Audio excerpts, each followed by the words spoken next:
इस वीडियो में हम ओसीडी की प्रीवेलेंस रेट और ईटियोलॉजी के बारे में जानेंगे। ओसीडी आमतौर पर जनसंख्या के 2% से 3% लोगों में पाया जाता है।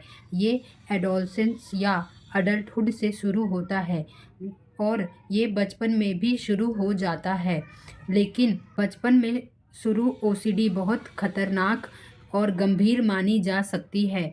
अगर इसे कंट्रोल ना किया जाए तो ये क्रोनिक डिसऑर्डर यानी लंबे समय तक चलने वाली बीमारी बन सकती है। ये डिसऑर्डर मेल और फीमेल में बराबर रूप से पाई जाती है। ओसीडी के सिम्टम्स पर्सन की एज और लिंग के बेसिस पर अलग अलग हो सकते हैं। ये depression, phobia, panic disorder, GAD और बॉडी डिस्मॉर्फिक डिसऑर्डर के साथ भी अपेयर हो सकता है। ओसीडी में बायोलॉजिकल और साइकोलॉजिकल दोनों फैक्टर का रोल होता है। ओसीडी से रिलेटेड सिम्टम्स डिफरेंट कल्चर और सोशल क्लासेस में समान रूप से पाए जाते हैं, हालांकि सिम्टम्स की कंटेंट में कुछ डिफरेंस हो सकते हैं। इसमें पहला फैक्टर है बायोलॉजिकल फैक्टर। ओसीडी के बायोलॉजिकल फैक्टर में जेनेटिक और ब्रेन एबनॉर्मेलिटीज़ इंक्लूड है। जेनेटिक फैक्टर्स ओसीडी में मॉडरेट लेवल की जेनेटिक इनहेरिटेंस पाई गई है। मोनोजाइगोटिक ट्विंस यानी आइडेंटिकल ट्विंस में इस डिसऑर्डर के लिए कॉन्क्रेडेंस रेट मॉडरेट होती है।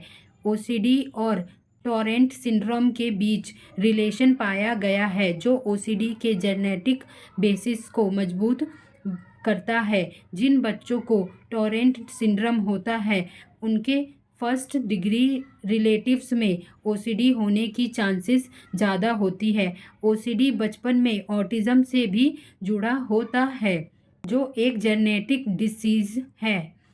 इवैल्यूएशनरी पर्सपेक्टिव के अकॉर्डिंग ओसीडी में फोबिया की तरह प्रीपेयर्डनेस फैक्टर होता है, जिसका मीनिंग है कि कुछ टाइप्स के थॉट्स जैसे कॉन्टेमिनेशन से जुड़ी चिंता दूसरे थॉट्स जैसे पेंसिल से जुड़ी चिंता की तुलना में ज़्यादा कॉमन होते हैं। प्रीपेयर्डनेस का मीनिंग होता है कि हमारा ब्रेन कुछ चीज़ों को अपने आप डेंजर समझ लेता है, उसको प्रीपेयर्डनेस कहा जाता है। दूसरा है brain and biochemical abnormalities. OCD वाले लोगों के ब्रेन के कुछ हिस्सों में एबनॉर्मेलिटीज़ देखी गई है, जैसे caudate nucleus, orbital frontal cortex, cingulated cortex. इन एरिया में मेटाबॉलिक एक्टिविटी ज़्यादा पाई जाती है। एंसेफ्लाइटिस और ब्रेन ट्रॉमास जैसी डिसऑर्डर में भी ओसीडी से मिलते जुलते बिहेवियर देखे गए हैं, जिससे ये पता चलता है कि ओसीडी में ब्रेन एबनॉर्मेलिटीज़ का रोल हो सकता है।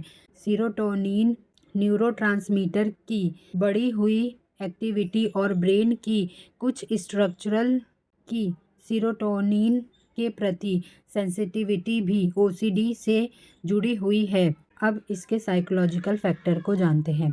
इसमें थ्योरी के बेसिस पर बताया गया है क्या कारण हो सकते हैं। पहला है साइको एनालिटिकल थ्योरी। इस थ्योरी के अकॉर्डिंग ओसीडी एक साइकोलॉजिकल कंडीशन से जुड़ा होता है, जिसे एनल फेज फिक्सेशन कहा जाता है। अगर बचपन में बच्चे को टॉयलेट ट्रेनिंग के टाइम बहुत स्ट्रिक्ट रूल का पालन कराया गया है, तो उसमें साफ सफाई की एक्सट्रीम टेंडेंसी डेवलप हो सकती है। और अगर बच्चा गंदगी और मिट्टी में खेलने की नेचुरल इंस्टिंक्ट को कंप्लीटली दबा चुका है अपने अंदर, तो फ्यूचर में ये एंजाइटी और रिचुअलिस्टिक बिहेवियर के रूप में मैनिफेस्ट हो सकती हैं। ओसीडी से सफ़र करने वाला पर्सन के लिए ऑब्सेशन इनडायरेक्टली सेटिस्फाइंग भी हो सकते हैं, क्योंकि ये थॉट्स के थ्रू अपने डर को कंट्रोल करने का ट्राई करते हैं। अब लर्निंग थ्योरी के बेस पर इस थ्योरी के अकॉर्डिंग ओसीडी का डेवलप क्लासिकल कंडीशनिंग से हो सकता है।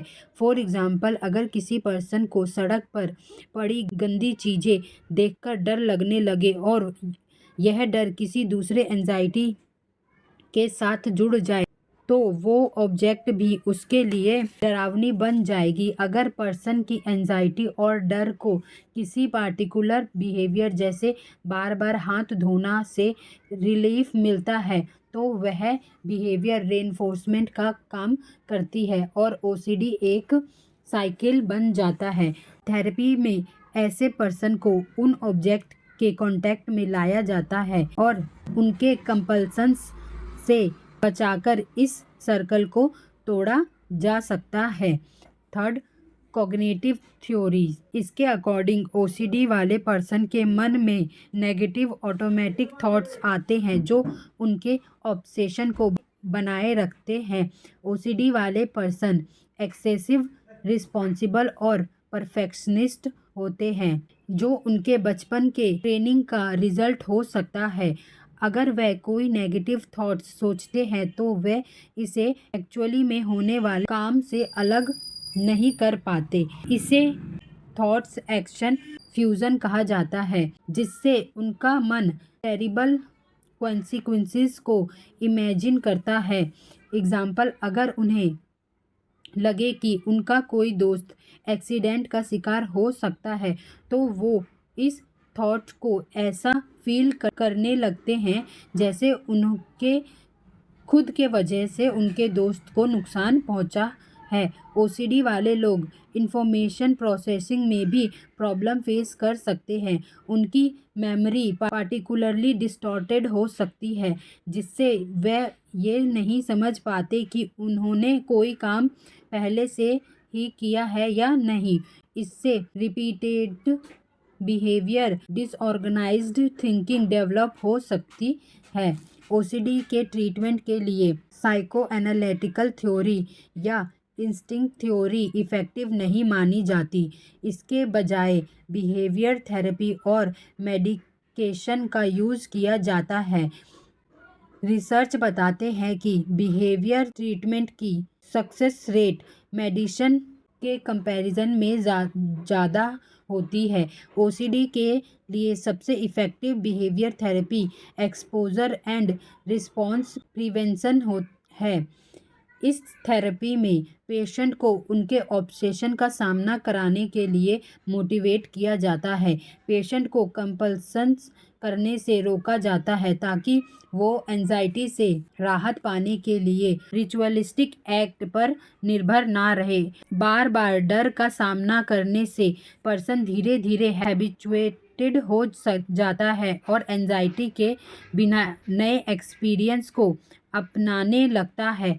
फॉर एग्ज़ाम्पल, अगर किसी औरत को ये डर है कि उसके पति को नुकसान हो सकता है और वह इस डर से बचने के लिए 7 बार गिनती है तो थेरेपी में पहले उसे इस डर का सामना करने दिया जाएगा, फिर उसे 7 बार गिनने से रोका जाएगा। ध्यान भटकाने के लिए उसके साथ उसके डर पर बात की जाएगी जिससे उसकी एंजाइटी कुछ हद तक कम हो जाएगी। इस बिहेवियर को मजबूत करने के लिए उसे इस प्रैक्टिस को रिपीट करने के लिए कहा जाएगा।